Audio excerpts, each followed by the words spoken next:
আলাইকুম, সবাই কেমন আছেন? আশা করি ভালো আছেন। আলেম থেকে টিকটকার বর্তমান এই যুগে এসে ভাইরাল হওয়ার জন্য মানুষ অনেক কিছু করছে। মানে কত মানুষ কত কিছু করতেছে ভাইরাল হওয়ার জন্য। কিন্তু একটা আলেম যে মাঠে ওয়াজ করতো, চলুন ওয়াজের ভিডিওটা দেখে আসি।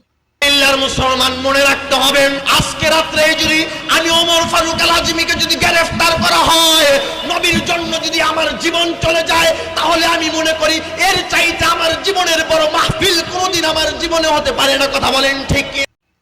একটা আলেম দেখছেন কত সুন্দর ওয়াজ করতেছে, কিন্তু জানি না এর কি মনে হলো যে ভাইরাল হতে হবে, দিনের পথে এসে ভাইরাল হওয়া যাবে না। আর ভাইরাল হওয়ার জন্য সে টিকটকার হয়েছে, আর এটার জন্য তার কোনো দোষ নেই। এখানে দোষ হচ্ছে আমাদের মতো পাবলিকের। এই দেখেন, কিছুদিন আগে শিপন টিকটকার থেকে ভাইরাল। এই যে শিপন টিকটকার থেকে ভাইরাল হলো, এগুলো ভাইরাল তো আমাদের মতো দর্শকেরাই করছে।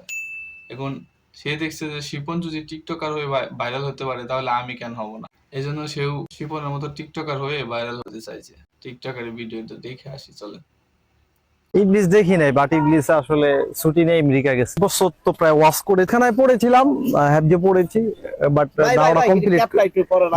দাওয়া কমপ্লিট করেছি। 8 বছর তো প্রায় ওয়াশ করেছি। এখন চিন্তা ভাবনা আছে যে সিনেমা অঙ্গনে অভিনয় করা। হেদায়েতের মালিক তো আসলে আল্লাহ পাক, এটা তো দুনিয়ার কোনো মানুষ নাই। আমার শিক্ষাগত যোগ্যতা আমি পাবো না, দিন আসলে ওইরকম ভাবে নাই। তবে দুইটা ছিল, আসলে ছুটি নেই, আমেরিকা গেছে। আর কি জীবনে কিছু আশা এবং স্বপ্ন ছিল, এর ভিতরে একটা স্বপ্ন ছিল। পরিস্থিতি ভাবলাম যে একটু সিনেমা টিনেমা করি, ওয়াশ অনেক করলাম, এখন সিনেমা করি যে কেমন হয় বা কি আসে।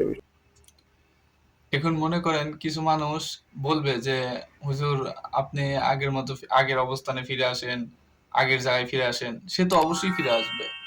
মানে এই যে মানুষে তাকে ফিরে নিয়ে আসবে, সে এখন আগের মতো ওয়াজ করবে। কিন্তু একটা জিনিস দেখছেন, ভাইরাল হওয়ার নিশায় সে কত বড় খারাপ কাজ করলো, আর আমরা তাকে আবার ওয়াজ করার সুযোগ দিই। আমি যতটুকু বুঝি, তাকে এমন শাস্তি দেওয়া উচিত, মানে তার শাস্তি দেখে যাতে নেক্সট টাইম আর কোনো আলেম এই পথে না আসে। এখন আমরা যদি তাকে আবার মনে করেন ক্ষমা করে দিয়ে হাতে পায়ে ধরে ওয়াজ মাহফিলে নিয়ে আসি, দেখবে যে ও তো ভাইরাল হয়েছে, ওকে দেখে দেখে অন্য আলেমরাও এগুলাই করবে। মানে আলেম থেকে জালেম হয়ে যাবে, আলেম থেকে টিকটকার। ভাইরাল হওয়ার পরে আবার চলে আসবে ওই শিপনের মতো, আমি টিকটকার ছিলাম, টিকটকার থেকে এখন আবার দিনের পথে ফিরে আইছি। মানে এগুলো ওয়াজ করে বেড়াবে। এতে তো আরো ইমান নষ্ট হবে।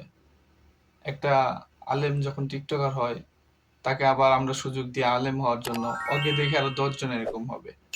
বাট আমি যতটুকু বুঝি, এগুলো আলেম নামে জালেমদের কঠিন শাস্তি দেওয়া উচিত। এখন আপনারা একমত থাকলে কমেন্ট বক্সে জানাবেন। ভালো থাকবেন। আসসালামু আলাইকুম।